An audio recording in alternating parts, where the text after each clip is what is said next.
Okay, sorry. Okay, whoever's hearing us, hi.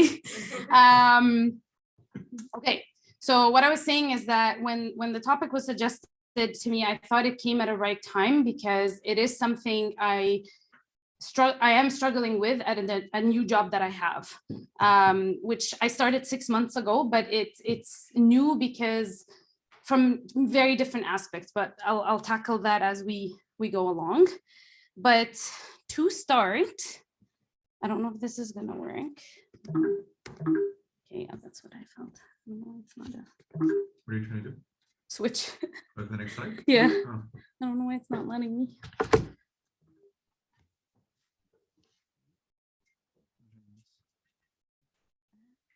That's weird.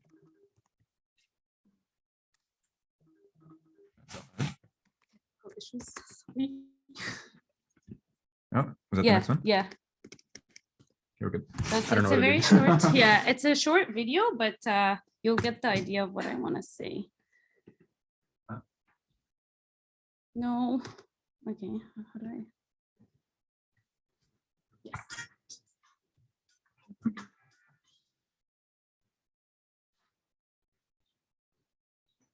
Are you gonna watch the game on Sunday? Yeah, I want to, but I can't. I have this thing I have to go to. What thing? Well, it's like, well, it's kind of like.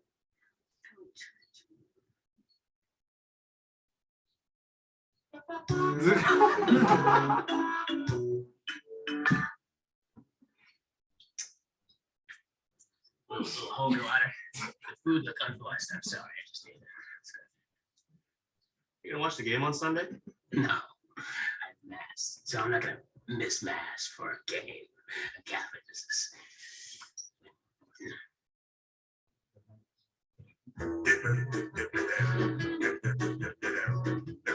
Hey, you gonna watch the game on Sunday? No, I'm gonna record it. I have church at 6 o'clock. Where do you go to church? St. Timothy's. Where do you go? Well, I haven't really been in a while. You should come sometime. I think you're really gonna like it.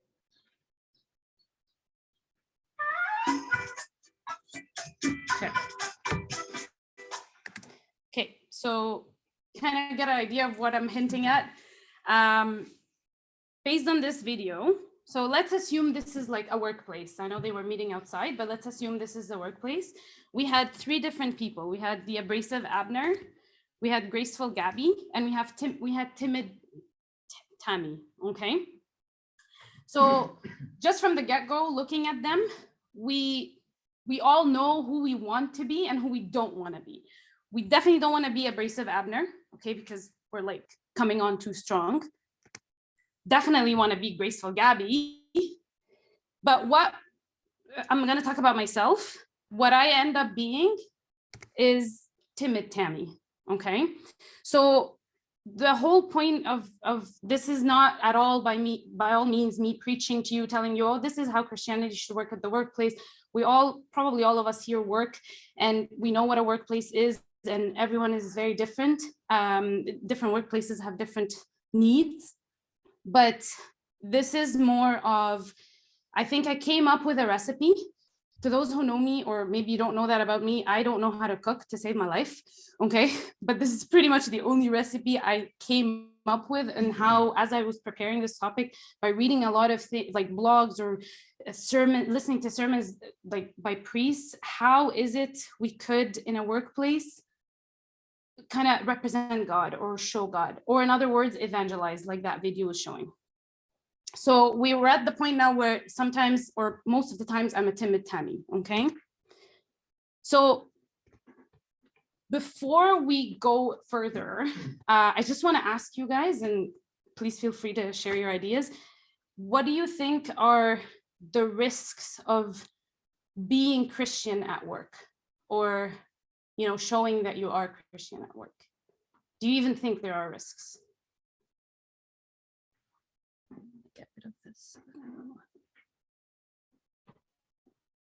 In Egypt, definitely yes. Okay.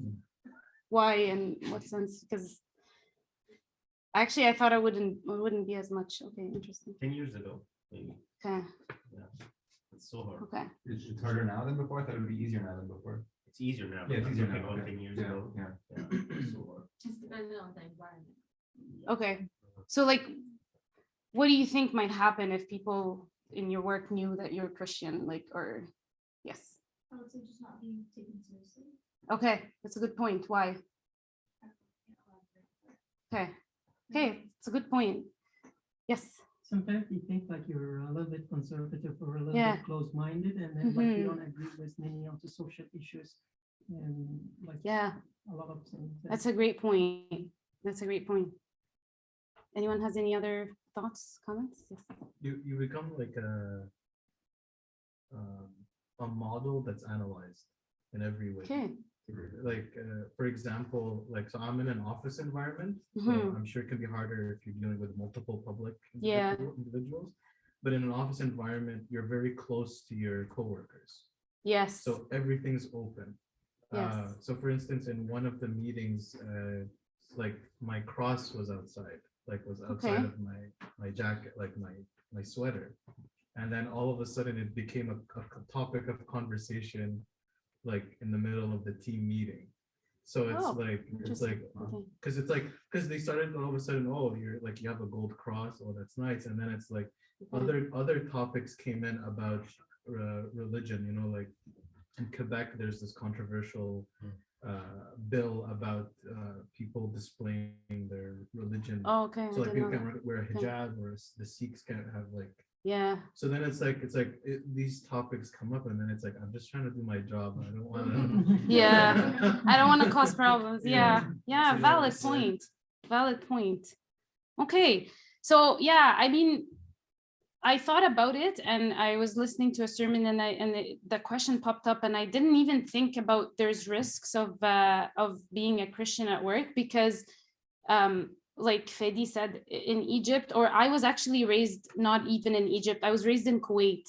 So in Kuwait, we had a church. Thank God we did have a church, but it was a villa. And now it's become a cathedral, but you're not even allowed, which I didn't even realize, we're not allowed to have a cross on like the Ubba of the Knisa. So because it's a purely non-Christian country. So growing up in a country like that, I don't think at the time when I was growing up, I didn't feel I couldn't wear a cross, but I didn't because I didn't see anyone do it outside of church. Even inside a church, it wasn't a thing. So for me, Egypt was even more lenient because there were so many Christians, they were all wearing crosses and you can tell who's Christian, who's not. But in Kuwait, you can't really, you can tell from the get-go, but no one was wearing crosses. So you can't really tell if the person unveiled is even Christian or not. So it wasn't a thing I was used to. So when I came here to Canada, I was like, okay, this is, the land of the free, or copying the land of the free. So yeah, like everyone is free to do it, but surprisingly, it's tabooed in a different manner. Okay. So pretty much you're seen as different. You're weird. Okay. You have these rules and you have all these fasts if you're Coptic.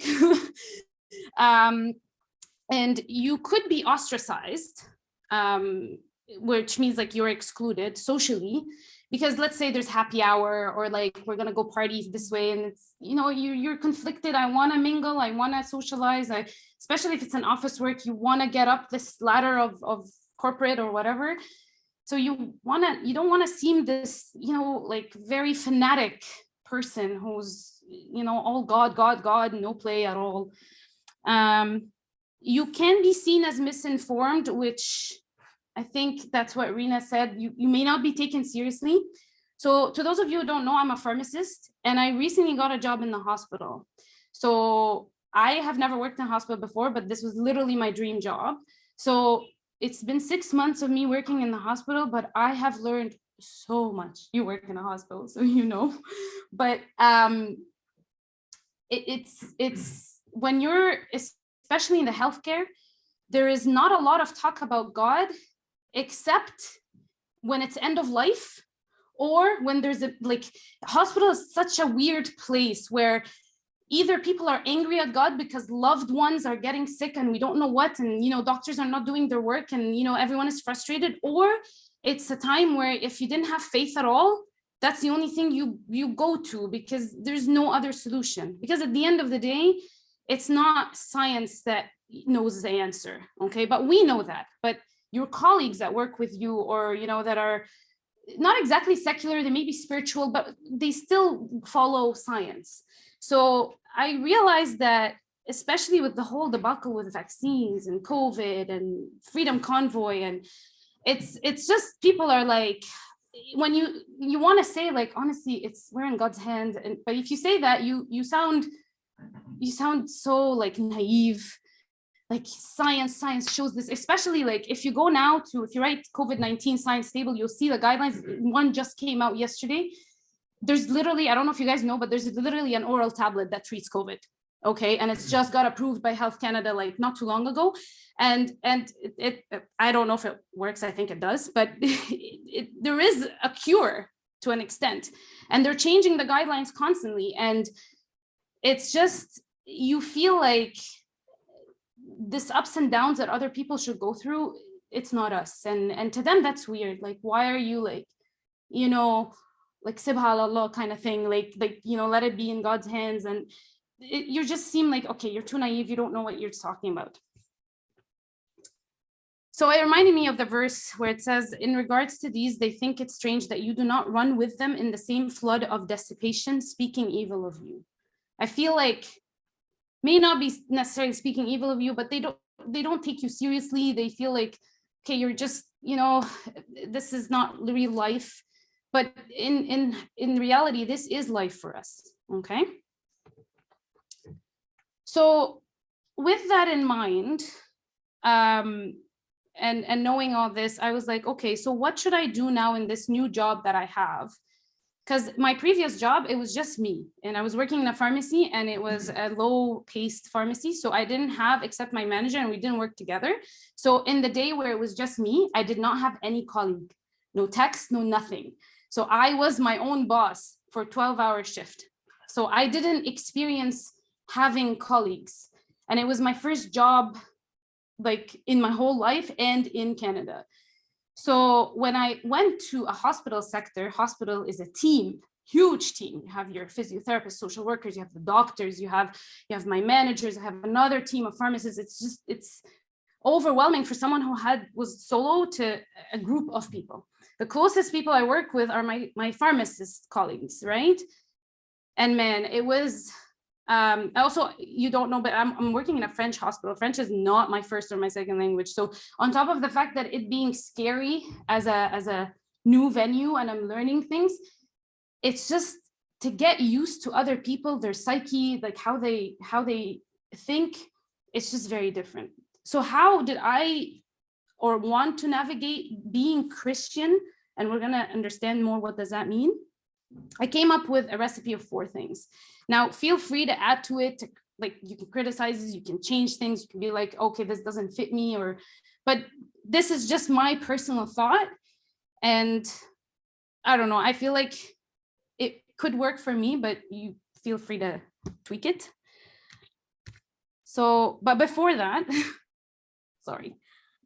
We mentioned in the video when we were talking about different kinds of evangelism. So if you keep looking at the video, it tells you like, okay, inviting others to church and then praying for others. So obviously the abrasive Abner is like, oh, did she go? Like, I think one girl was like, my mom has cancer, so I'm stressed. He's like, did she do something wrong? Is that why she has cancer? Like, honestly, that's not the answer. And so the question is, are we called to be evangelists? I know you all heard this before. It's not about standing in a corner or next to a bus stop or like in the middle of the coffee room or the break room, be like, Jesus is the way. That's not how you get people to come in. Are we called to be evangelists? 100%, 100%. In 2 Timothy, it says, but you be watchful in all things, endure afflictions, do the work of an evangelist, fulfill your ministry. I used to think evangelism, oh my God, this is not me. I've never been to a missionary trip. I've always wanted to, but I never had the time. I don't stand and preach. I don't, like, even when I prepared like a Sunday school lesson, or I'm like, I don't know if I'm doing a good job. Like, I've never thought of myself as an evangelist. But I was actually talking to a really good friend of mine yesterday, and I thought about something, and the gifts and talents that God gives us, and mark my words, we do have gifts and talents. We're not born haphazardly. We were born with a reason. Even if we're not followers of Christ, like at the time, like everyone born on this earth has a reason. But as followers of Christ, we do have gifts and talents. We do, all of us, the human race has gifts and talents. So these are something, this is like a treasure that we were entrusted with, and we have to use it.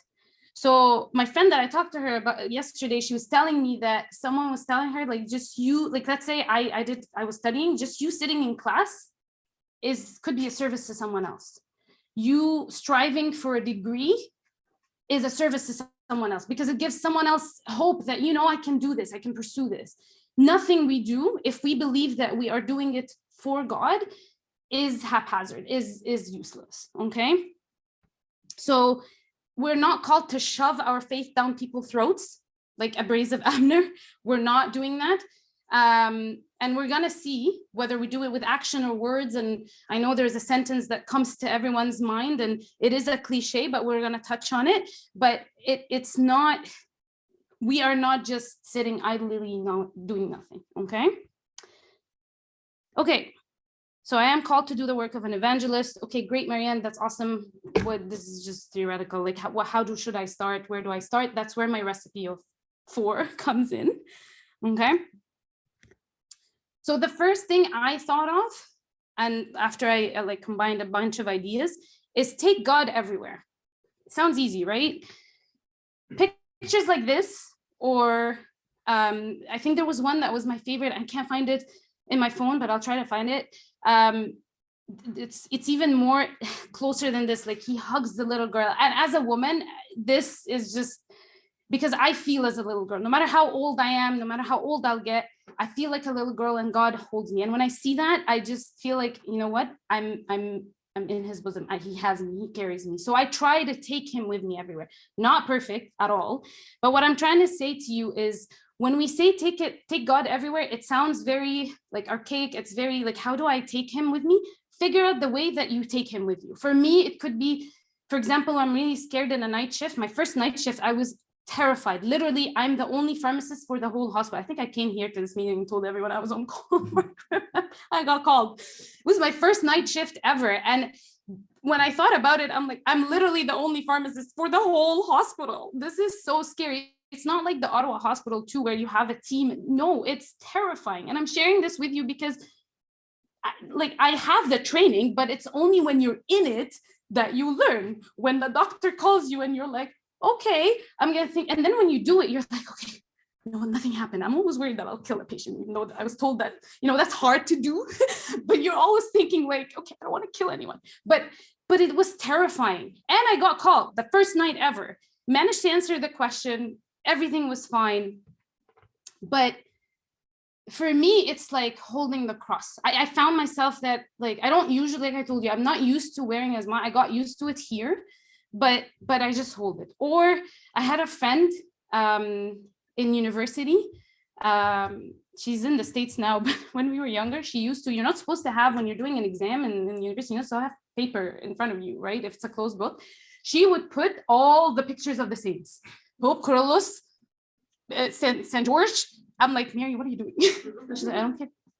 Pope Carlos معايا على طول. It's a closed book exam. You could technically be cheating. She's not cheating. She just has display. No one said anything to her. But this is for her taking God everywhere. Okay. And she always had this huge picture always in her bag. And for other people, it's carrying Hunut. For other people, it's whatever it is, take him with you. Okay. The other thing too is when we talk about evangelism, sometimes for me, I think, like I told you the first thing, I don't do missionary trips. I feel like I should go to Africa, I should go to Bolivia, I haven't done any of this. And I see people doing it and I'm like, oh my God, this is amazing. Or like, even as much as like homeless service, I don't do any of this. And I'm like, okay, we always think, the furthest thing away, do it. But when God commissioned the disciples and he told them to start their mission, he was like, in Jerusalem and all Judea and Samaria and to the end of the earth. He told them to start with Jerusalem. So chill, don't complicate things. Pretty much, like, I would assume if God was using layman terms, he'd be like, just stay put, start where you are. Start, if you're a class, start with class, smile to the person next to you. Okay, that's still missionary. Okay, I don't know why I'm using quotes, but it's still missionary. Start with, a good morning to a coworker that might not be the greatest. That could change his world and be like, okay, I was rude to her yesterday. And that actually is something I'm struggling with. I've talked to a few of my friends about it. I don't have one coworker is very difficult to deal with, but I try. He told him to start in Jerusalem, where they are, and then spread out.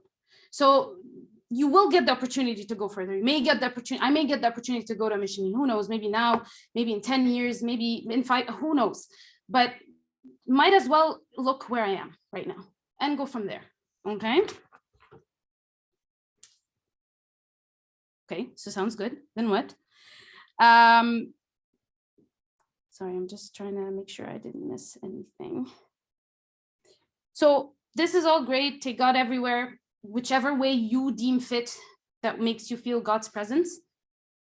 Keep in mind that, yes, you can start from where you are. Okay, then what?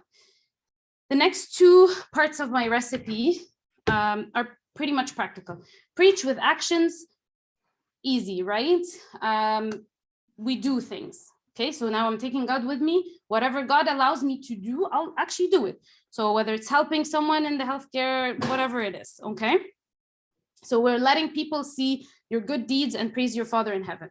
It's very simple. I really don't have much to say about it. Is that enough? Like I said, if you think the smile to someone is not enough, believe me, it goes a long way, because you don't know what this person was going through. So sometimes I found this quote by Mother Teresa. I really like it, but it says, what we are doing is just a drop in the ocean. But if that drop was not in the ocean, I think the ocean would be less because of that missing drop. It's so cute. It's so profound.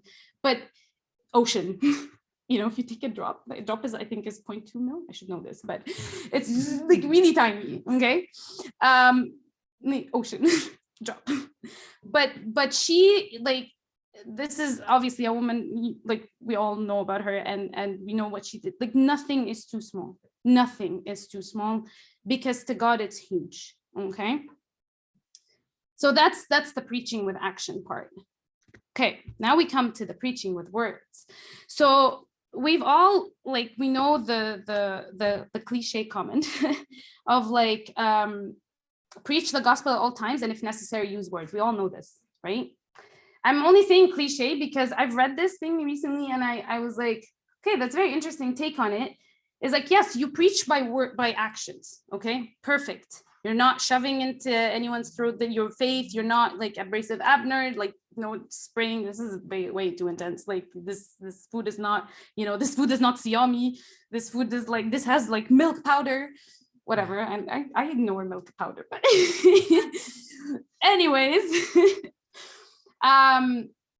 But what I saw a priest talk about, and I mean, we can discuss it and you tell me if you agree or disagree, or, I didn't know this, but is that sometimes we need to speak up.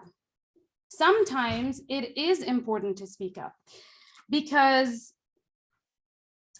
the reason we can sometimes preach with actions may be problematic is that it may be a way where we're escaping uncomfortable situations. Okay, so I'm like, okay, my colleagues are gossiping about, and this actually happened at work. We had a colleague who I met. She was really nice, helped me so much in the first 2 months, and then for some reason she got let go. I have no idea why. I don't know what happened. Okay, and she was really kind to me. She was honestly the only person who was like friendly. She was very patient with my French. And like, she helped me, sent me like documents. So I was upset that she left. I didn't ask why, but there were a few other colleagues talking about, like, normal humans. They're just talking about her, talking about, like, okay, what happened? I felt the urge more than one time to say something and be like, can we just, like, wish her well, whatever. But I was new and I didn't know. And I honestly don't know if you guys were in my shoes, would you have said, I don't know. I don't want to ruffle any feathers. But at the same time, I'm like, it's okay. Like, but this was in the first few months. When it got repeated again to a new person who came work, and they were like, this person has been gone for months, like a long time ago. And then I just felt, no, I need to speak up. Like, this person is gone. And I was so happy I didn't do it because I was timid Tammy. And then another colleague who, not necessarily Christian or anything, he was like, they were trying to engage him in the conversation. And he's like, I just hope she's doing well and happy. And I think that was a great answer. I don't, like, who knows what happened? Like, it's just these things, like, sometimes we need to preach with words and it's tricky. But then I came into this sentence and it said, Jesus' actions were the beginning of his preaching, not the end. He did do actions. We can't disagree. He cured people and was miracles, but he also spoke. Okay. So his actions were just the beginning. It wasn't the end. Okay. And I think it's hard. He led with them, but he was also giving life-giving words. Should we do the same? Yes. Because he spoke boldly to authorities. He wasn't also like speaking, yes, he was speaking to the general public, but he did not shy away from speaking to the Pharisees or people higher ups. With complete respect and, you know, dignity. Like, he wasn't loud, he wasn't like abrasive, but he was authoritative. And I think that takes takes time, and it takes practice and prayer. But it's something to keep in mind. Like, yes, I don't have to tell people be honest. I should be honest. I don't have to tell people to be kind. I should be kind. This is the preaching without words. But when I see something is wrong, and I don't have to be like, don't do this, you're gonna go to hell, like, if you gossip. Be like, let's focus on the matter on hand. Let's, wish her well and just divert the situation. Whatever wisdom God gives you at the time, use it. And I think that's something I didn't know. So in the Gospel of St. John, it says, for I have not spoken on my own authority, but the Father who sent me gave me a command, what I should say and what I should speak. And I know that his command is everlasting life. Therefore, whatever I speak, just as the Father has told me, so I speak. So I really like this sentence, but we need to be audio-visual Christians. So we're not just visual, we're heard, okay? We're not mute, okay? Okay, we're almost at the end of my recipe. Does anyone have any comments or questions? No? Okay. Okay, I told you I'm not a great cook, but be like Rudolph. And I really I actually technically stole this from a blogger, but we all know who Rudolph is. I didn't until I came to Canada and heard the song. But anyways, it's not in Kuwait. We don't have reindeers in Santa. Even though I believed I had Santa, we didn't have a chimney. There's no chimneys in Kuwait. We had a balcony. We don't have chimneys. Anyways, so it's the red-nosed reindeer. So there's a song about him. And apparently, I didn't know that. He had a red nose and all the other reindeers didn't. So what was special about him is that I think it lit up. So I overthought this way too much. Anyways, so all the other reindeers were looking at him. He's weird. He's ostracized. He's not loved. All these things we said about being Christian in the workplace. So, but he was a happy camper. But anyways, he was ostracized. He was like looked at until Santa lifted him up and told him, you can light the way. Yeah. Hence the verse, okay? You are light of the world. A city that is set on a hill cannot be hidden, nor do they light a lamp and put it under a basket, but on a lampstand, and it gives light to all who are in the house. Let your light so shine before men, and they may see your good works and glorify your Father in heaven. Pretty much the conclusion, okay? I think we should not, and I actually, like, at work, sometimes I tell them, sometimes I feel when they tell me, oh, what's your plan on the weekend? And I'm like, I really don't have any Friday plans except, going somewhere, like there's a meeting at church or, Sunday. Like, I don't know why. And I'm being completely honest with you. It feels like I'm boring, but I'm not boring. This is my plans. I do have other plans throughout the week and sometimes in the weekend, but because no one mentions it. No one says like, oh, I'm going to church, I'm doing this. I am trying to be more comfortable. And now that I'm in also a semi-government sector, I tell them like, okay, my Easter is different. I never used to have that in my old job. So they respect that. And they're like, oh, okay, yeah, you can take your Easter off. For Christmas, because like when you work Christmas, it's like anyways, so there I'm like, I don't mind working Catholic Christmas because my Christmas is 7th, and they're like, oh yeah, cool, like, you know, who so and so is also like Greek, Russian Orthodox, she also celebrates the 7th. It starts a conversation.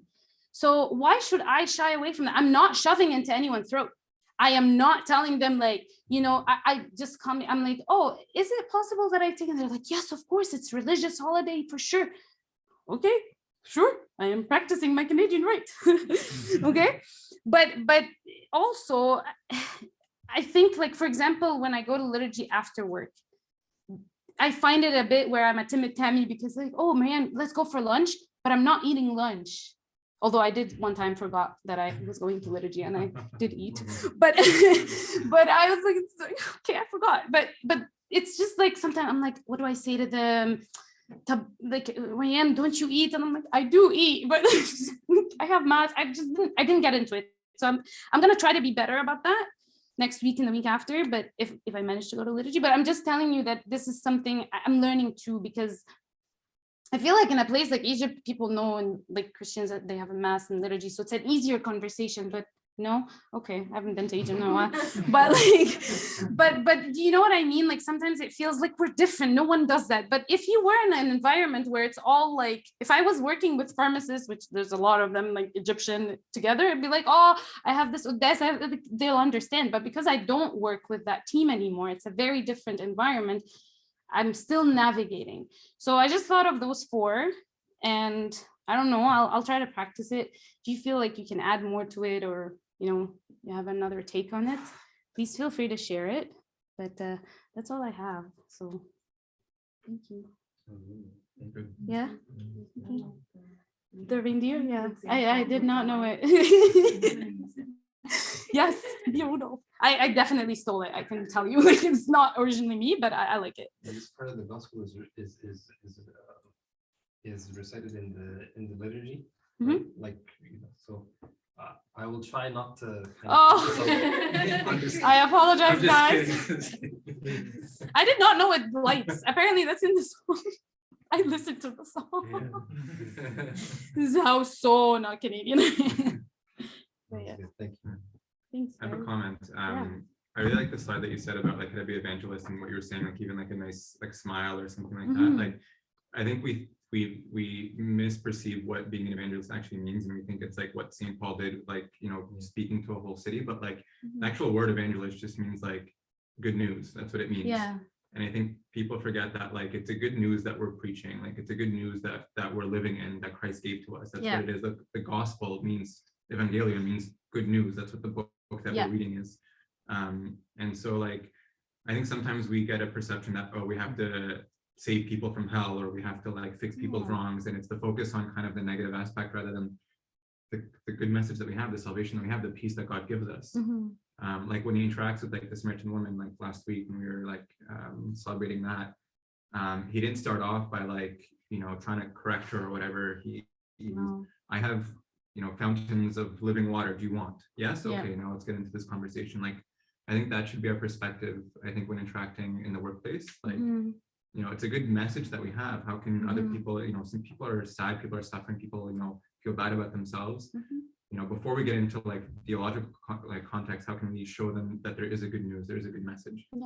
Yeah, and I think I've learned that more working in healthcare more, because like you see lost cases and people that Yeah. are like, I don't know how doctors do it. Like there was at least 2 cases that were so sad this week, and I was like, oh my God, like 18-year-old just dying from the clot in the lung. We don't know why. And another, like, it's just, I see this as a pharmacist. I don't intervene diagnostically, but like we look at the meds, and but I didn't see that in community at all.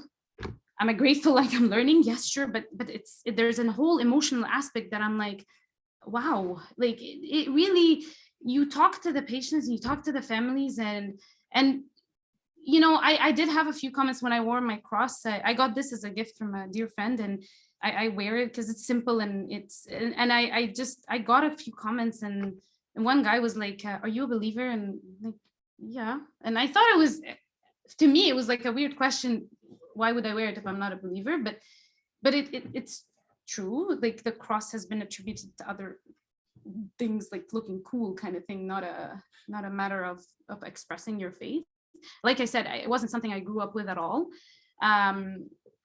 But you're right, it's you're trying to not, and sometimes our human nature and our ego, I find, especially me, I want to fix people, I want to, you know, this is wrong, but that's not the point. It's just to live, and you let live, but you just try to be like Rudolph. You know, it hurts when someone looks at you differently or you're being ostracized, 100%. Like Rudolph was hurt. but we know that God is like that picture. I always think about it like he's carrying me. He knows, and he helps me. And that, like I said, this topic, it helped me. Like I because I was struggling with a lot of things with work, and you know, trying to, do I fit in? Am I good enough? Like I don't feel like I don't feel like I'm doing a good job. Like I don't know how to deal with so and so, and it's different personalities. Like it's the same. It's not just the workplace. It's just any new environment. If you move to a new city, it's the same thing. But in the workplace, I forgot to mention this. When we evangelize in the workplace, it's more than church, or we go to work more than anything else, right? 5 days a week, you're with the same people. If you're in the office, it's even like 5 days a week times 8. So it's more than you go even home or to see extended family or church. Like we go to church, what, like once, twice a week, 3 times. Only in Passion Week do we go every day. But other than that, 5 days a week, you are at work. That's why people move closer to work as opposed to move closer to church, because the commute, if you're working a long hours, you need to be closer to there. But church, it's like once or twice a week. So it's something, I think it's like it was a great lesson for me, like I'll definitely try to apply this, and yeah, hopefully. Yes. No, I just thought of that. So let's say if you're hiding your faith, or you're just not talking who you are, and part of your life, much of your life is at work, then you're kind of just avoiding yourself. Yeah. Yeah, I think so. Like, it's hard. Yeah. It's hard to not express yourself just to fit in. Yeah. And that's why I thought, like, we're lucky here, because you can express who you are, but with everything happening now, and sometimes how Christians are looked at, that you immediately you judge other people, and how sometimes certain ideologies are forced upon under the name of freedom, and I think, but that's like a whole different topic, and I just feel like it's surprising, because in countries like Egypt or like in Kuwait, it's like clear cut, we're minority 100%, but the reason is known. But here it's like, it's not even that reason, it's just other things, because we are seen as like, oh, we're gonna judge, like, but no, you do you, I do me, like, if you want to talk more, sure, we can have a conversation. And I think a lot of people think we are like abrasive Abner, like, but we try to be like graceful Gabby, but I don't know about you, but there are a lot of the times I find myself timid, so yeah. Yes. Well, just something you said when you were talking about the Christmas, it reminded me to always like start small. So I had like something at work where I was talking with my manager about celebrating Christmas on different weeks. So I was gonna take different vacations than everyone else. Yeah. And I shared that like, oh, I'm Orthodox, I celebrate on different. It turned out my manager was Orthodox as well. Yeah. And I didn't know that, and we had a whole conversation because she grew up in communism. Yeah. And then she kind of like stopped practicing. So it just reminded me to always like start small, just saying, it opens a conversation. And there's nothing wrong about it, and yeah, like I think on the topic of perception, like I found that the less I focus on how I might be perceived, the less I'm actually perceived how I thought I would be. So like if we're scared to have the conversation and we focus on like, oh, I'm going to be seen as different, I'm going to get judged. When you stop focusing on that and you just have the conversation, you find out most people, I'm going to say everybody, most people don't actually care. Yeah. Like they're not going to judge you. Like it's our own, I think, perception our of how own, it is. like fears or judgments or our own sins projected before us that we think like, oh, I'm going to get seen this way. So if we see them as human first and we say, okay, we're all sinners and we're all equal, Mhm. I think it really levels the playing field for us too, because we may subconsciously have this Yeah. like this instinct to be like, oh, I'm Christian, I'm different. Yeah. When really we're just all human. Yeah. And I just thought of something now that you said this.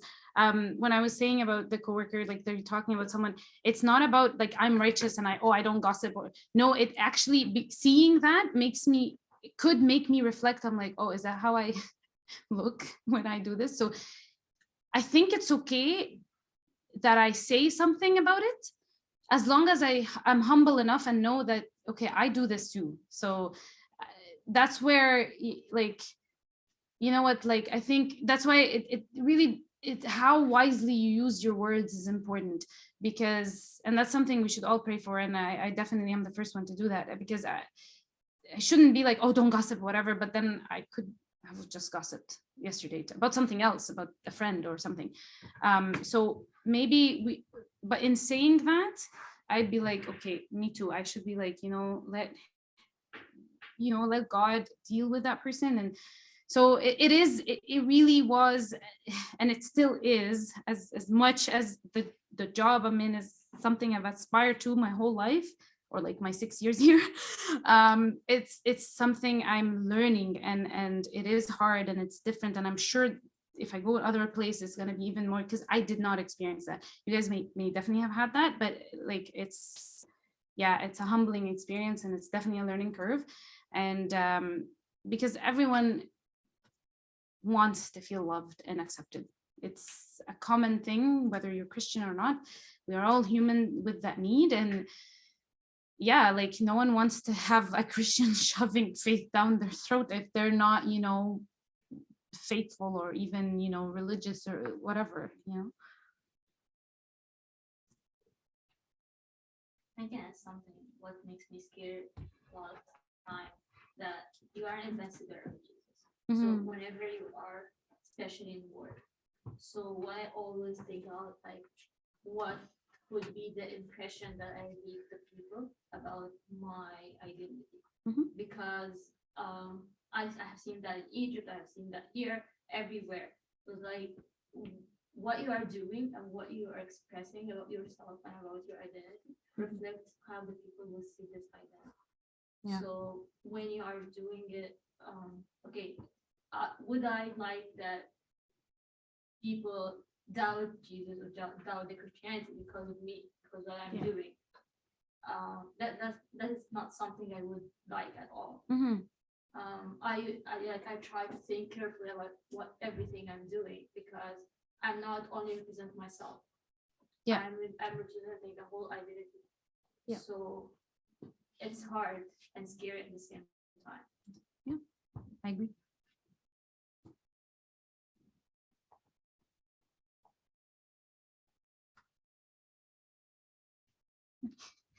Silence.